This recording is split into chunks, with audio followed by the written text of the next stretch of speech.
What medium bomber, designed for land-based operations, was modified to take off from the deck of an aircraft carrier, something its engineers deemed impossible, and went on to bomb Tokyo in 1942, a daring raid that lifted Allied morale when it was at its lowest.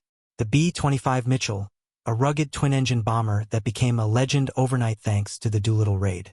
39-year-old Lieutenant Colonel Jimmy Doolittle, a decorated aviator and engineer, led 16 B-25s and 80 crewmen on one of the most audacious missions of World War II.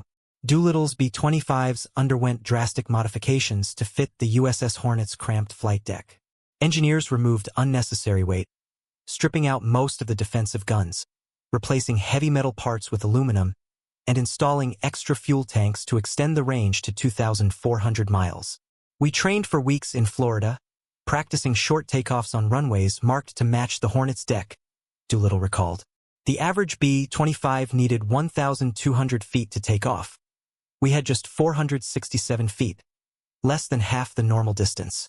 On April 18, 1942, the Hornet was spotted by a Japanese fishing boat 650 miles from Japan, forcing the raid to launch 10 hours earlier than planned. Doolittle's B-25, christened the Ruptured Duck, was the first to take off, its tires screeching as it barely cleared the carrier's bow. The 16 bombers struck Tokyo, Yokohama, and other industrial targets, dropping 16 tons of bombs before heading to China. Doolittle's plane ran out of fuel over Zhejiang province, crash-landing in a rice paddy. He and his crew were rescued by Chinese guerrillas, though 2 crewmen died in the crash. The B-25's versatility made it one of the most useful bombers of World War II. Beyond the Doolittle Raid, it served in every theater. In North Africa, it bombed German tank columns. In the Pacific, it sank Japanese destroyers with precision. In Italy, it strafed enemy supply lines with its forward-firing machine guns. Over 9,800 B-25s were built, with variants ranging from strafers armed with 10.50 caliber machine guns to torpedo bombers and photo reconnaissance planes.